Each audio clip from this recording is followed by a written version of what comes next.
not less. Oh, I think the public would like that. Don't you think the chess would suffer? Oh, well, I think we want to see blood being spilt on the board, and I don't think the public cares too much about pure chess. I think they'd like to see cut and thrust and the play, like in boxing. You want to go back to Roman times, a bit of gladiators across the board, is that what you're after? Well, boxers don't suddenly say, all right, we're awfully tired and in bad shape now, we'll come back next week for round 10, do they? I know, well, we worked it out. It was about £50,000 a game for Kasparov and just over 30 for Nigel Short, so they were very well paid. But nevertheless, they gave us some great entertainment. Now, the championship is over, but play will still continue, because on Saturday we begin the Speed Chess Challenge, and this is how it works. At 4 o'clock in the afternoon, as soon as we come live on air on Channel 4, each player will have 20 minutes to make all of their moves. So within that 1 hour programme, we will have completed one speed chess game, and that, as I say, will be the first one on Saturday at 4 o'clock. Now, if you want to come down to the Savoy, there's that to see, plus if you're a member of the audience, you can go into a sort of a raffle and actually play a blitz game, that's 5 minutes each, against Kasparov or Short, if you're lucky enough, and then there will be a themed opening game, so there's plenty going on here. And also, there are a few seats available, and those are going to be offered to anyone under the age of 16 on a first-come, first-served basis. Those will start to be given out half an hour before play starts. So, if you're lucky, you can get some free tickets to see this. Now, Kathy, speed chess, exciting? Fantastic. I mean, you don't get a better adrenaline infusion anywhere. Okay, Daniel, you agree with that? Oh, it's tremendous. Lots of thud and blunder. All right, so you're looking forward to it? Oh, yeah, it's good fun. All right, well, we'll see you on Saturday. And we'll see you on Saturday, 4 o'clock, 8 o'clock, and with a late-night show covering the Speed Chess Challenge. And we'll leave you now with a look at the world champion as he was tonight. See you soon.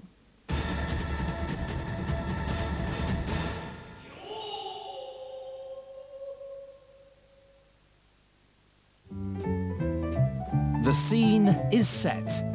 Forgive me for being an old skeptic in these matters. I think you're slightly trying to have your economic policy and eat. Are you going to roll over on this, or are you going to confront it? Order! Order! This is pretty rough stuff. And they sent blood now, of course, one thing. You're really saying we should have voted Labour at the last election? You would say this, wouldn't you?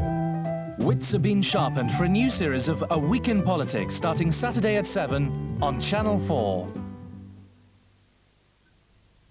Next tonight, Dispatches reconstructs the secret workings of Whitehall, prying behind the doors of the inquiry that's exposing a major political scandal about the sale of arms to Iraq. What's wrong with me? What is so wrong with the way I dance? Hey, come on, Liz. Hi, Liz, I thought you should have. That was unexpected. Asking myself why. Did I fail in this disaster?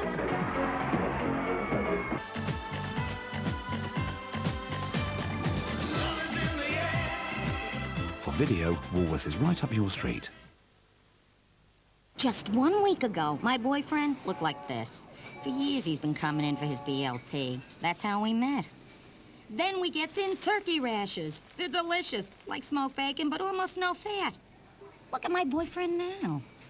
Turkey rashers, healthier rashers, new from New York Deli. An ordinary light bulb lasts about 1,000 hours. Then it fails. You can save 7 trips up the ladder when you use the Osram Dulux EL energy-saving bulb. It lasts 8,000 hours and saves up to £48 in electricity. It has the Osram 2-year money-back guarantee and is now only £9.99.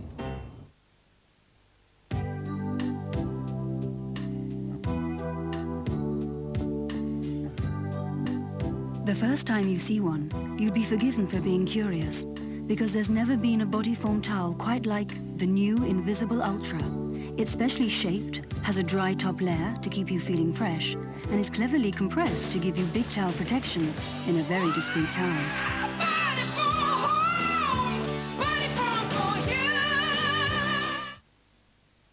With Crosse and Blackwell, you can simply fix more interesting meals. Be stroganoff, Dad.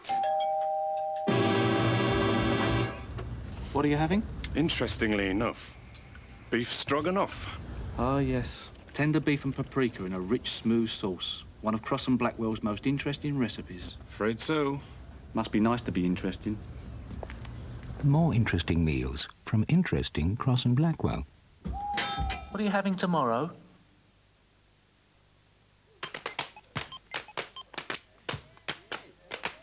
If you like a lot of chocolate on your biscuit, join our club. If you like a lot of chocolate On your biscuit, join our club. If you like a lot of chocolate on your biscuit, join our If you like a lot of chocolate on your biscuit, join our club. Glade Plug-Ins air freshener. Plug it in, plug it in. It keeps on fragrancing your room for 45 days. Plug it in, By gently heating this refill cartridge. Try Glade Plug-Ins.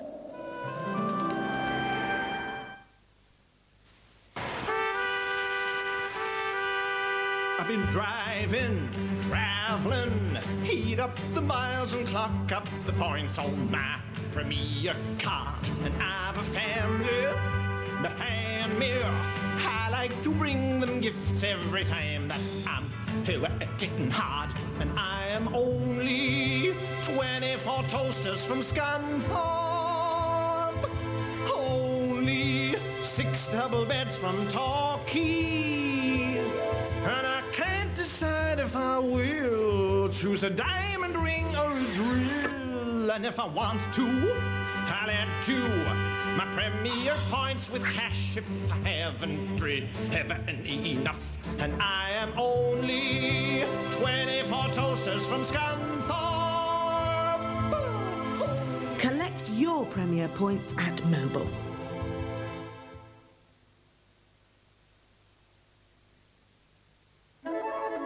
Empires rise and fall.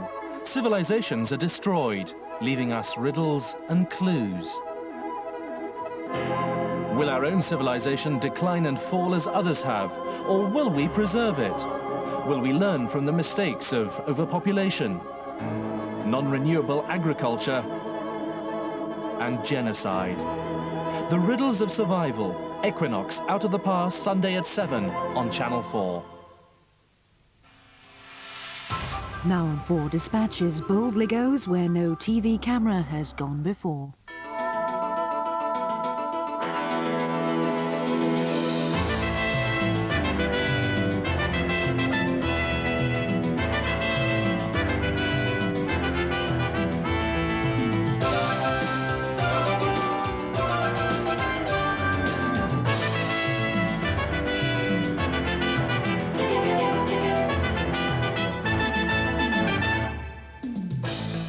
Tonight on Dispatches, behind the doors of the inquiry that's exposing a major political scandal, all unseen by the television cameras.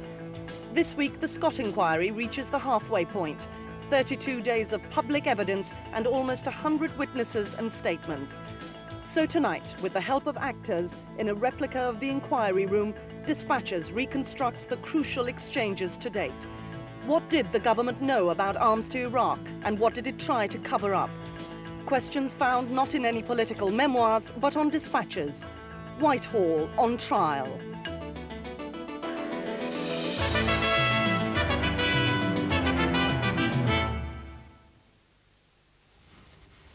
Who made an effort to stop you going to court? You said someone made an effort to stop you going to court. He sought to persuade me from producing the evidence in court. He being who? Paddy Mayhew, the Attorney General. He said you would not do that, would you? To which I replied, just watch me. I assert my absolute confidence that I never attempted, as he alleges, to persuade him not to go into court and produce documents. I certainly cannot recall my words, but their character, I'm confident, was so be it, or that is up to you. I'm sure that I did not say, you would not do that, would you? Or say anything to convey pressure on him not to do so. And the reason is this. It would have been inconceivable to me, both as a private person and as a member of the bar, let alone its leader, the Attorney General. Conflicts of evidence like these have set the tone for an extraordinary inquiry which has seen cabinet ministers and civil servants cross-examined about their knowledge of or complicity in one of the great political scandals of our time. During the devastating Iran-Iraq war, the British government decided to restrict the sale of arms to both sides and introduced export guidelines. The Foreign Secretary, Sir Geoffrey Howe, told the Commons, "We should maintain our consistent refusal to supply any lethal equipment to either side." When the war ended, Iraq was badly damaged, but as a massive oil producer, it had the money to spend on rebuilding the country and the army. British exporters were keen to help. The Department of Trade and Industry and some elements within the Ministry of Defence, through its arms selling division, were also keen to capture the prize. But there was a problem. Saddam Hussein's regime had a bloody record. Thousands of Kurds had been gassed with chemical weapons by his troops, to the outrage of the world community. And a journalist working for the Observer newspaper, Farzad Barzoft, had been executed as a spy despite British denials and pleas for mercy. No one in Whitehall denies the guidelines were relaxed. Indeed, some civil servants used the word amended. But did this amount to a change of policy, which would have had to be announced to Parliament? In 1990, Iraq invaded Kuwait and the West turned against Saddam. The Gulf War followed. When it was over, all those who had sold military equipment to Iraq were scrutinized. One company, Matrix Churchill, who had sold machinery that was later used by the Iraqis to make missiles and shells, was investigated by the British Customs. 3 executives were arrested. But their trial collapsed when the company managers were able to show that they had told British intelligence exactly what they were doing, and that Defence Minister Alan Clark knew and approved what they were about. Today, Paul Henderson of Matrix Churchill spends much of his time at the government inquiry which was set up to look into the arms to Iraq debacle. But will this be another Whitehall whitewash? I think I was pretty sceptical, really, about whether the Scott inquiry could get to the bottom of the Iraq Gate affair, and indeed whether Lord Justice Scott and his team actually wanted to.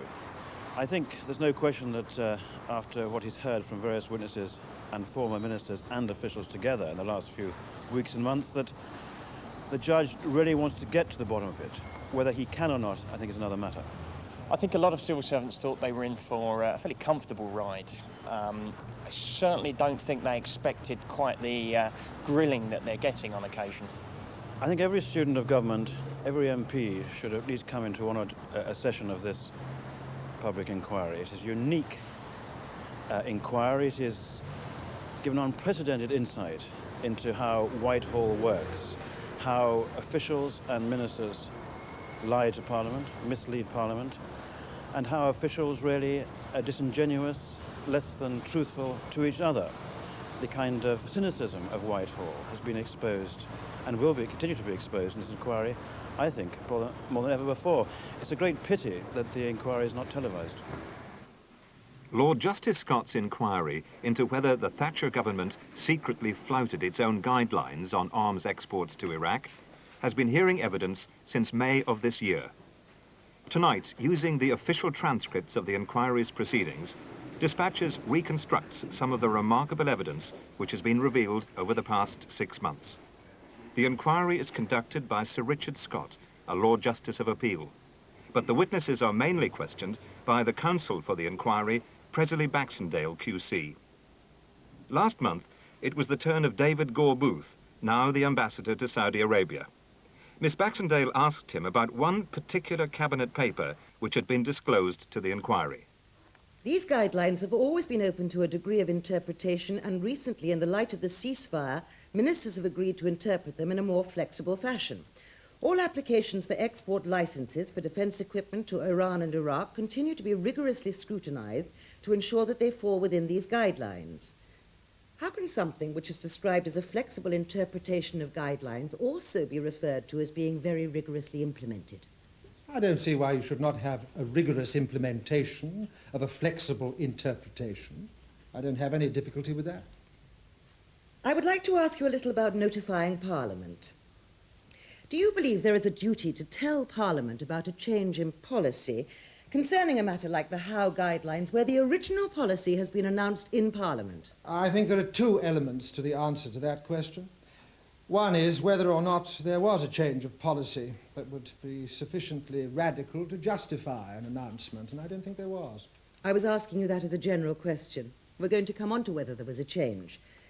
You go on to say in your statement that you thought that, in this case, I believe that the sensitivities of the issues involved made a reactive rather than a proactive position the sensible one for the government to adopt. Does that mean that the government should say nothing about any change that there might be until they're asked about it? No, it does not mean that. What does it mean? What I mean by that is that I thought it right to adopt the position we did adopt, which was to answer questions as they came, and we'll no doubt come on to that too. Can I ask you about asking questions in Parliament? If there is a question, it should be fully answered, should it not? The answer should be sufficiently full to give a true meaning. Questions should be answered so as to give the maximum degree of satisfaction to the questioner. That does not always mean that the answer should be short. Should the answers be accurate? Of course. And they should not be half the picture? They might be half the picture. You said, should they be accurate? And I said, yes, they should. Do you think half the picture is accurate? Of course half a picture can be accurate. Miss Baxendale then went on to the guidelines and asked Mr. Gore-Booth to look at a letter from Alan Clark, then Minister of State at the Department of Trade. Neither we nor the Ministry of Defence feel that an announcement is either necessary or desirable. With so many conflicting interests, any change would be likely to upset someone. We would therefore favour implementation of a more liberal policy without any public announcement. Do you think that... I think that's fair. At this point, the fact of this not being announced in Parliament doesn't seem to worry anyone, does it? I think that this episode, and indeed my comment on it, make clear that any change, however fine, and I referred to it as a fine modulation, would have upset someone or other, which is one of the reasons for not announcing it. Then I had a short spell in the European Communities Department before going on to the Middle Eastern Department. Your immediate superior was a Mr. Young? Yes. And then above him was David Gore-Booth? David Gore-Booth was Assistant Under-Secretary responsible for Middle Eastern affairs. FCO 493-271A. Is this the document that you were referring to when you were saying that you were preparing policy documents on the United Kingdom's future relationship with Iraq? It starts off Iraq's military ambitions. Do you see that? Yes. In its attempt to develop its military, chemical and biological warfare and nuclear capabilities, Iraq is pouring money into military procurement. Our determination to prevent the export of sensitive technology and know-how is matched by Iraqi determination to acquire them. We must expect clashes over the Iraqi procurement network, but obviously there must be no weakening in our stance. Did that sum up the position of the department as at 6th of October 1989? It summed up the official position, yes. And what was in your mind in referring to an expectation of clashes over the Iraqi procurement network? Clashes between who? Clashes within different ministries, within this country. If we could just go back to the document, you'll see that there's some handwriting on the left-hand side of it. That is a handwritten note by Mr. Waldegrave, is it not? Yes. Could we just look at it for a minute? I doubt if there is any future market of such scale anywhere where the UK is potentially so well placed if we play our diplomatic hand correctly. Nor can I think of any major market where the importance of diplomacy is so great on our commercial position. The priority of Iraq in our policy should be very high, in commercial terms comparable to South Africa, in my view. I believe the Secretary of State should go, and earlier rather than later, in my view. A few more Bazoffs or another bout of internal repression would make this more difficult. It was a very important commercial market. The Iraqi market, after the end of the Iran-Iraq war, was summed up as being the big prize, as I've said in my written evidence. Had you at any time been told, when you were at the Foreign Office, whether it was important to tell truthful answers to the House of Lords or the House of Commons? Well, any civil servant's job is going to be, to quote somebody else, economical with the truth. Can I just ask you to go back to page 232 of this bundle? It's a memo written by your assistant, Mr. Lilly, dated 3rd of May 1989, to a colleague, Mr. McLaren of the Commercial Management and Exports Department of the Foreign Office. These guidelines remain intact at present. He was obviously answering on my behalf. It is a standard answer to another Foreign Office department. To tell another part of the Foreign Office that these guidelines remain intact at present just isn't right, is it? Everything in the whole of the civil service is run on a need-to-know basis. If Mr. McLaren did not need to know that there had been a relaxation of a non-publicly announced policy, then he was not going to be told. I don't see what need to know has got to do with it. Either he gets answered or he's told to mind his own business. The moment you enter a ministry, you are indoctrinated with need to know. I find it as risible and unacceptable, as I think you both do. The point I'm making is that Mr. Lilly giving this reply is actually just doing what would be normal. I think it's wrong. It's more than that. We're lying to each other, but there's nothing I can do about it, particularly as I am no longer in the Foreign Office.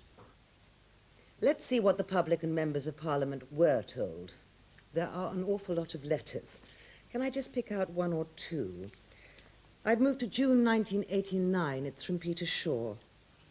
I enclose a copy of a letter that I have received from a constituent. My understanding is that we put an embargo on all arms sales to Iraq. Has that ban been lifted? If it has, are there any restrictions placed upon arms exports to that country? Am I right in thinking that you were the person who was responsible for drafting the reply? Yes. Let us go to that actual reply.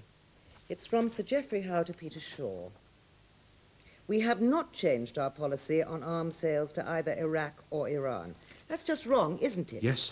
It's misleading and an untruthful reply to Peter Shaw's letter. Yes. Do you think that it is disreputable to apply terms such as these to an MP's letter? That really is one for some of the bigger guns who are going to come here to answer.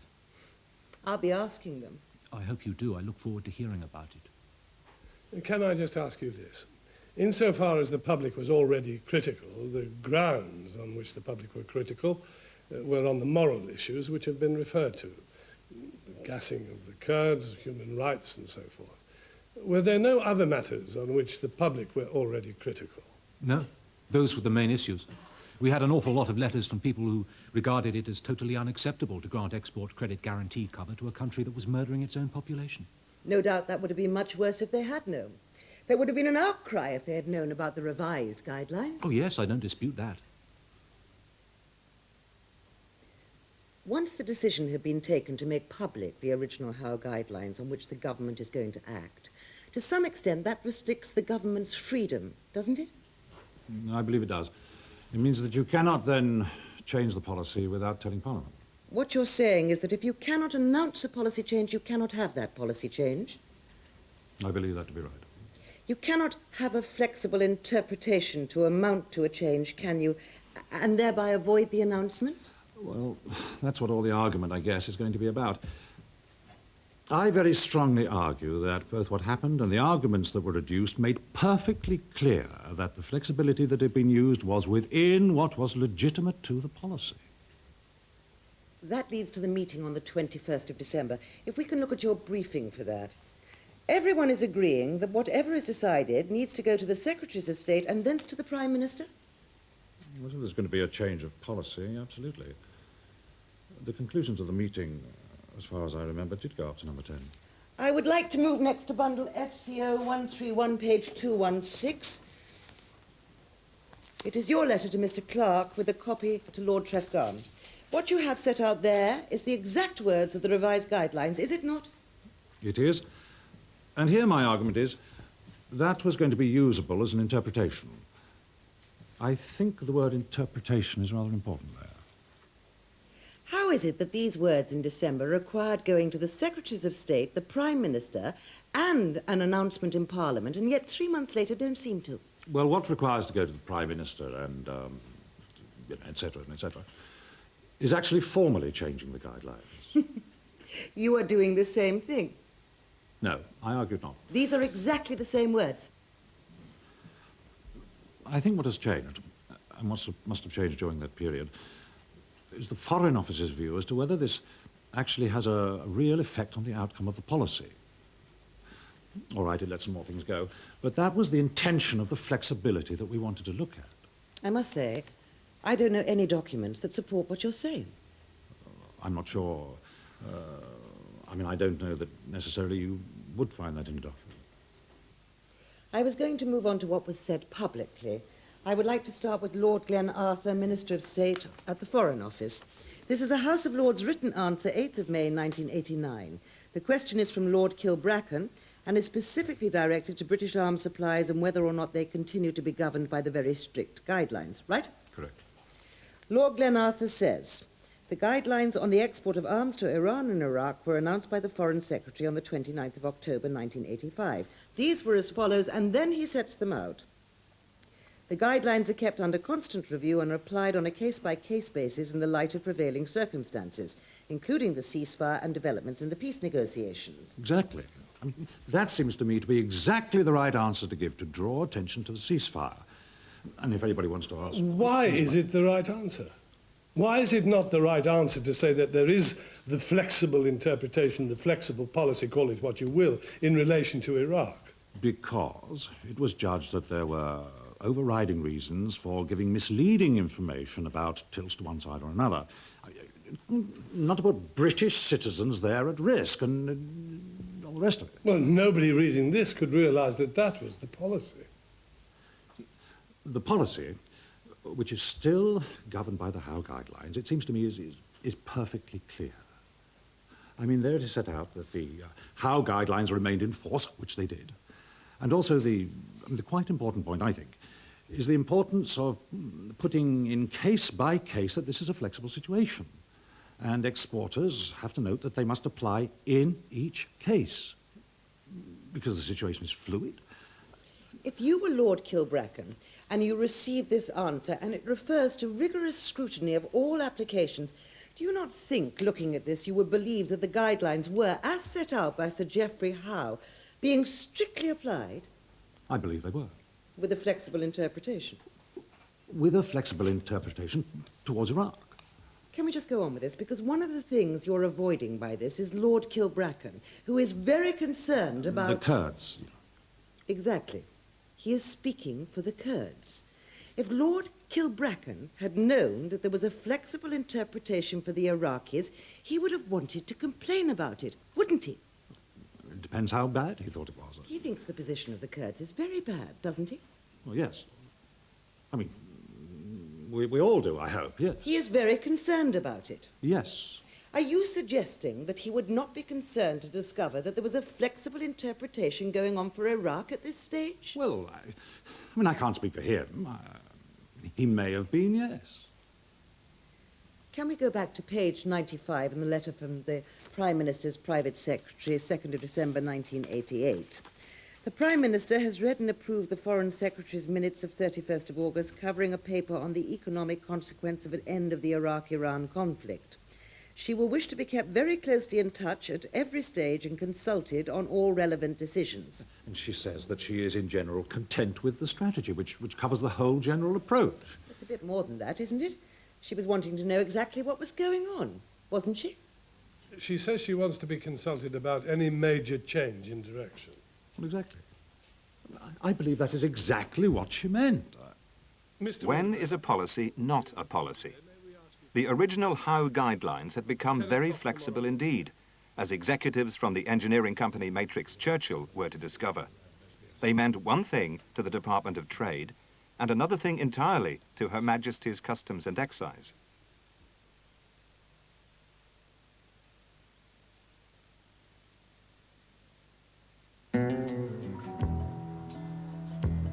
We want your business to stay in touch. Oh, yeah.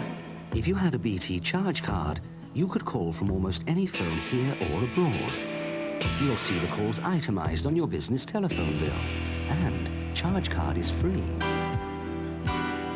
For your application form, call us now on free phone 0800 800 800. BT. We want your business.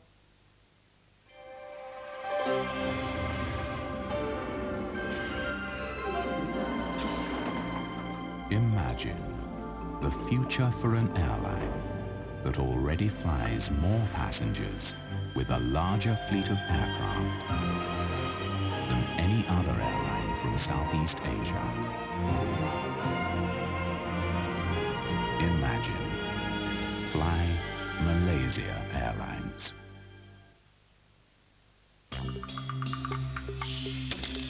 Would you like to help your savings and investments work harder? Oh, yes. With a really helpful video from TSB. Oh, yes. A video that covers everything from straightforward savings to stocks and shares. Yes. A video that's absolutely free?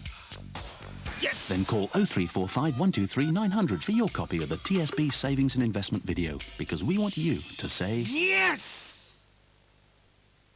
Du pain. Du vin. Du Boirson.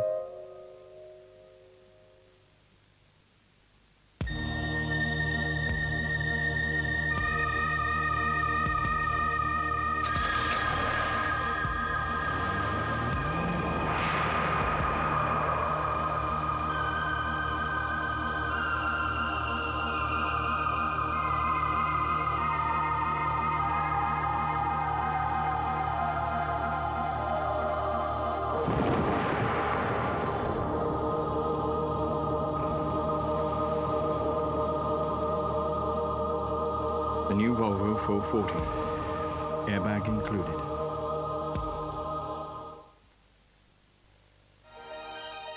Welcome to a city in the heart of the country, where at the busiest places, people are specially employed to make sure you don't get lost. Where tea may be served at 4, at 6, even at 8. Where every table has a window seat. Welcome to a city by the sea, where the pebbles stretch for thousands of miles. Welcome to Intercity.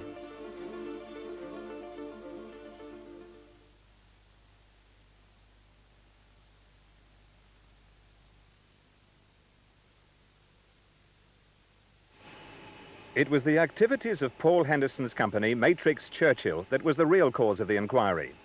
The company had been selling Iraq dual-purpose machinery capable of making missiles and shells, and they needed government permission to do so. Paul Henderson knew Whitehall well. He had been spying for MI6 for many years, and for the past year had kept them informed about Iraq's war machine. Requests from Matrix Churchill for export licenses were dealt with by Alan Clark's office at the Department of Trade and Industry. Clark was a junior minister there. At the Ministry of Defence, Lord Trefgarne was the minister concerned with the application, which was also scrutinised by at least one group of senior MOD officials. Foreign Office Minister William Waldegrave was also consulted, and Foreign Secretary Douglas Hurd chaired a cabinet meeting in the summer of 1990 which discussed the export of some Matrix Churchill machine tools. Despite repeated warnings from intelligence officers that the machine tools would be used to make Iraqi arms, it was argued in Whitehall that as dual-purpose machines, they could be used for civilian purposes. At his trial, Paul Henderson's role in helping the Secret Services and the fact that some in government knew he was selling arms-making equipment was initially kept secret. 4 government ministers, including Michael Heseltine, the Trade Secretary, and Kenneth Clarke, then Home Secretary, signed public interest immunity certificates, which stopped any documents about Henderson's intelligence role being used in the trial.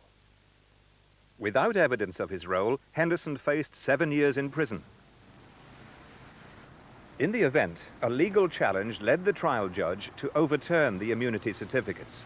The role of government in flouting its own regulations had been exposed. So why had ministers signed these gagging orders? The importance of a public interest immunity certificate is not the certificate itself, but the motive of the minister in signing that certificate. What was he told by the civil servant, and what was the circumstances under which he was asked to sign that certificate? Did he say, I would like to see all the papers in this case, and I would like to talk to the officials concerned? Or did he get to the third of his boxes late at night, 3 o'clock in the morning, and find a message from his permanent undersecretary asking for him to sign it by 9 o'clock in the morning? We need to know whether ministers pursued with due diligence the issue of actually preventing particular items of evidence being presented in a criminal court. If they held a full hearing and took all that information from the documents and from civil servants, then they will have done their job properly. They will merely have reached the wrong decision. The worry is that this was a fait accompli. This was the Whitehall machine operating on overdrive, and it is the ministers who might appear to be the scapegoats of the civil servants. Over the past 6 months, many witnesses have told the Scott inquiry about the intrigue and confusion surrounding the application from Matrix Churchill to export equipment to Iraq. But one military advisor to the Ministry of Defence was determined to make clear his total opposition to the Matrix Churchill licence. If you look at your statement on page 4D, you say that you understand that you were believed to adopt a more rigorous approach than some. Why did you form that view? Well, it grew up over the years, if you like. About a year after I took up my appointment, that would make it about 1986, a representative of Marconi said to me, "I hope you'll forgive me, but I understand you take a stricter attitude than some of the other people at the Ministry of Defence to export sales." Defence Export Services Secretariat called us at one stage the branch that likes to say no. You wrote, on a number of occasions, especially in relation to dual-use equipment like machine tools, the DTI later decided that items which had been referred to the MOD working group were in fact not licensable. And regardless of the views of the MOD working group, the exporter was told that the license was not required. Can I ask you, is that an example of what you're talking about concerning the Matrix Churchill application 3M043988? I think it probably was, yes. Can I just get it straight? The MOD working group was saying that within the guidelines they should not be exported. They should not be exported, we were saying. With different government departments arguing amongst themselves about the sale of arms to Iraq, it was vital that senior ministers had access to the MI6 intelligence reports which told them what was going on, much of it courtesy of Paul Henderson. Something appears to have gone badly wrong. Either some ministers are lying, or else much crucial information did not get through. Presley Baxendale questioned David Gorbooth. I was going to go on to the consideration of the Matrix Churchill export license applications at the beginning of 1989. And what you need is MOD 24, Volume 1. Do you have it? We have it, yes. This document is dated the 23rd of December, 1988. It sets out the views of Defence Intelligence. Both the consignees are armament production facilities which would serve to make Iraq self-sufficient. As any soldier will tell you, artillery is a very potent component of the battle and is often the decisive factor in defeating the enemy. Defence Intelligence will oppose vigorously any shipment of the machine tools. Do you think that is the kind of information that would have been helpful for you to have had in making a decision about these machines? We happen to know what the view of the Ministry of Defence was, as expressed by the particular Minister of State at the time these applications were discussed. Is this the sort of thing, this is almost a question which answers itself, the sort of thing that somebody who wanted to instruct himself about matters before the meeting would have been able to see? Well, I cannot tell from the document whether, in fact, those who needed to know did. That is another question. You still have not yet answered the question of whether it would have been helpful to have seen the information or to have known the information contained within it. All information is helpful. It forms part of the decision-making process, but no single piece of information. This is particularly pertinent, isn't it? Because this is dealing with what these establishments do. Yes. I don't think the Foreign Office submission, when we come to it, ducks the issue. And indeed, the intelligence itself changed at various points of the saga, as I said yesterday. Then we come to your views on the point. On balance, I come down against, but perhaps the Minister of State might like to discuss the issue at a meeting of those concerned. In fact, I think from your statement, you did not discuss the issue with Mr. Waldegrave, did you? That is my recollection. His may be different. We know that he agreed that the licenses should be approved, and he sent the papers to the Foreign Secretary on the 6th of February in 1989. Was it quite unusual for an export license application to be referred up in this way? Yes. In fact, it was very unusual, wasn't it? It would show, obviously, then, that it was something the Minister of State thought of sufficient importance to go up. Were you surprised when you saw this going up, or did you think, right, that is absolutely spot on because this really is that sensitive and difficult? It's for Mr. Waldegrave to make the decision. I would not have found it surprising. It's unusual, yes, because many of these decisions are taken at several levels below even humble folk like me. We are going to the next matrix Churchill section, FCO 27, page 2. The company now has a firm order from Iraq for these lathes, but the end user is known to be the Iraqi missile program. Did you know about that document? No. Do you think you should have known about it? I wish to repeat the point I made earlier, that it's for those who originate a document to decide who needs to see it. If that someone keeps taking decisions not to send you documents that are very important, but he thinks you do not need to see, would you not draw that to his attention? If I had not seen it, how would I know if it exists? You are seeing it now and being asked now whether you think this ought to have been brought to your attention. This is not a line of questioning that I consider appropriate. I think you're constantly trying to force me to take positions in the light of information that's now available to you that was not available to me. Let me make this position clear. You were in a very important position in the Foreign Office. You needed information. There were items of information which it seems you did not have or did not know about at the time you made your recommendations. I am trying to see through Miss Baxendale's questions how that came about and whether you ought to have seen them. It seems to me quite a straightforward inquiry. What's the problem? Do you think this is the kind of information you should have known about? There you go again. Do you think you should have known about it? It's a ridiculous question. It's for sensible officials to decide who needs to know about this. If we go to page 433, this is the submission to you by your official, Mr. Lilly. Did you know that he had previously recommended in the first draft that the export license application should be refused? No, I would only have seen it as it came to me. If we could look at it. Problem, Matrix Churchill. 3 applications before the Interdepartmental Committee for the export of lathe equipment to Iraq. Should we be prepared to approve these recommendations? I recommend all 3 to be approved. We can no longer convincingly argue that munitions production is a top priority of the Iraqis, and in practice we acknowledge this fact by allowing the export of similar equipment. I'm told here, I mean, this comes out of, I assume, I would have assumed at the time, and well, I assume now, I mean, on analysis of all the information available, that these plants were going to have a major civil use. I mean, see, other machinery, similar machinery is being exported. This turns out to be wrong judgment, but that was the judgment that we made. I mean, it seemed to be a fine judgment at the time, which is why I sent it to the Secretary of State. I know that you were not involved in the latter in 91, 92.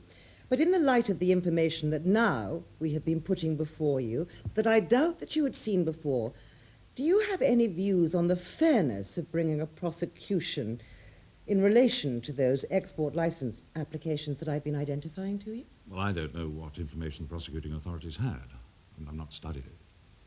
I don't think the question was intended for you to sit in critical judgment on the decision of the prosecuting authority, but just to stand back as an outsider, asking yourself if it is fair, given that the government know what the machine tools were going to be used for, to bring the prosecution.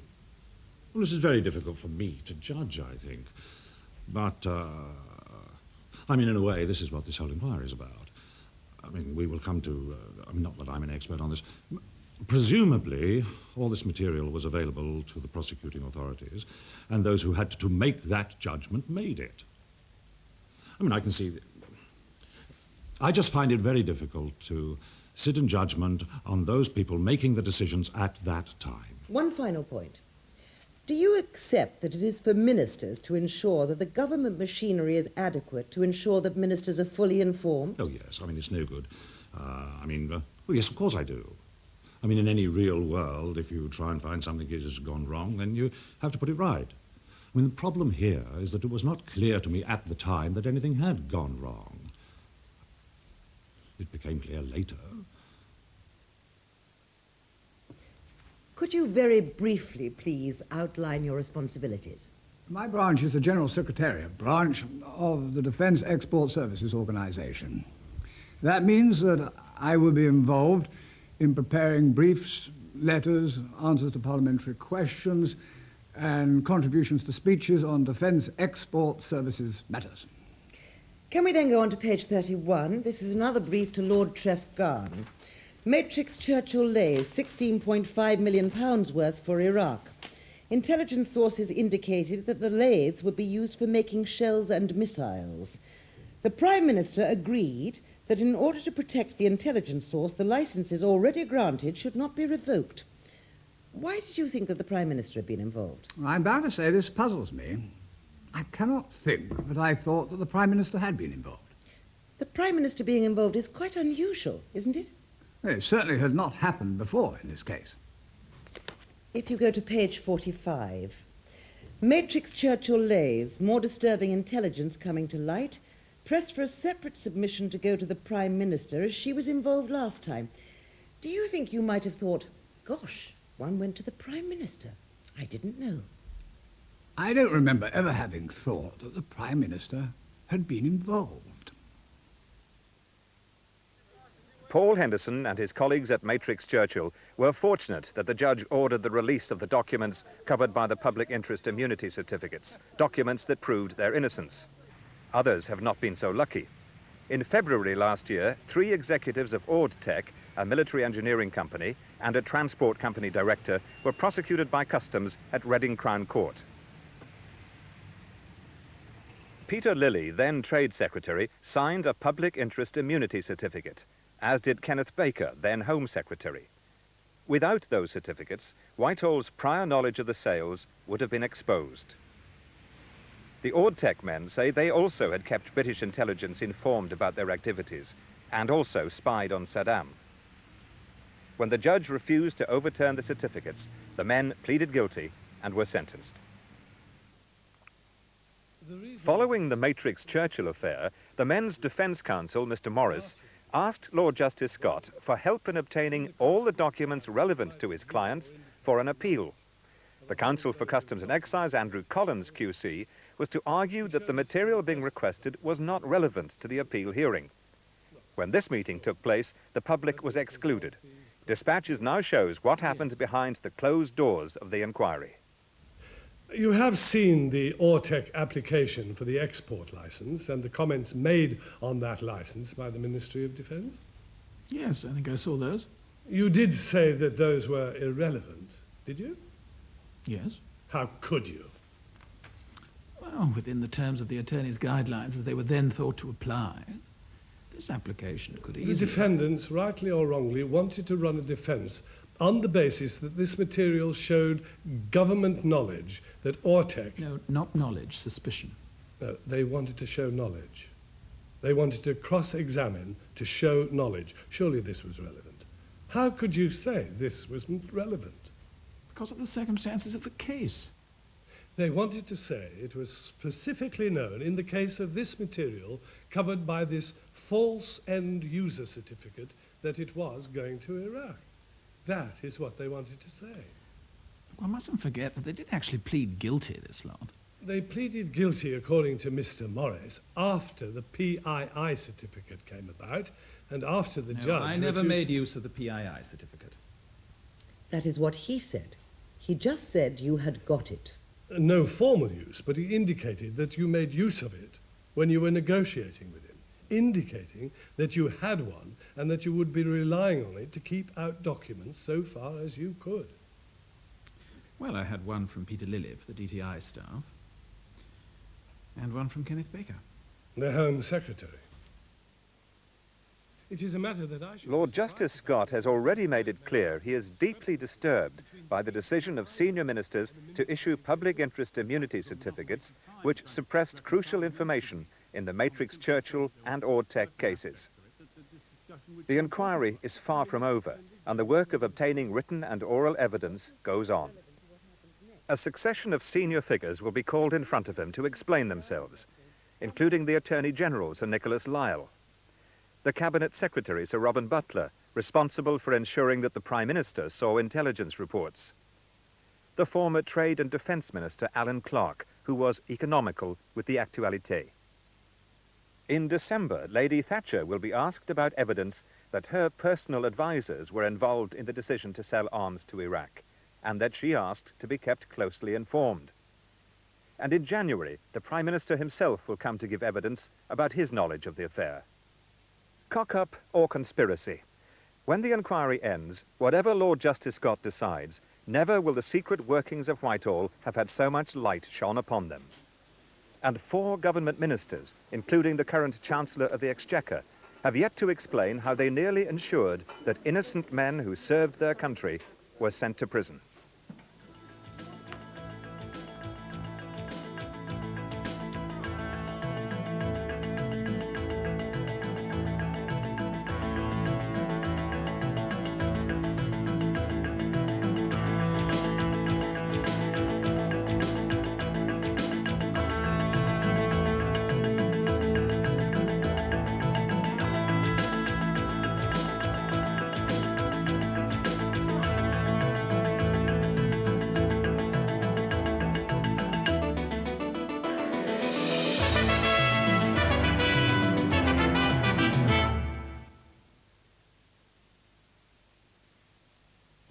"6 a.m. one cold day in late October. In a Lincolnshire field, investigators from the Department of Employment target gangs of vegetable pickers suspected of working whilst claiming the dole. But they've turned us over, I don't know how many times, everything's been all right. Our job is to protect the National Insurance Fund. What they've got to do then is like make ends meet with a dole. So they have to go out and do all these bits of work just to survive. Rich pickings for Cutting Edge, Monday at 9 on 4.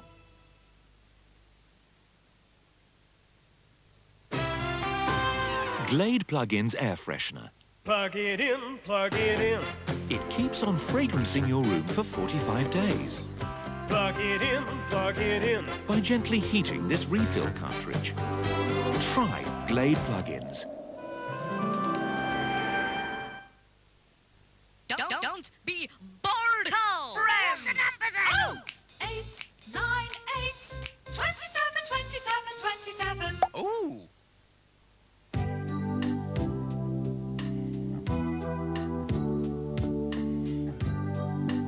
The first time you see one, you'd be forgiven for being curious, because there's never been a Bodyform towel quite like the new Invisible Ultra. It's specially shaped, has a dry top layer to keep you feeling fresh, and is cleverly compressed to give you big towel protection in a very discreet towel.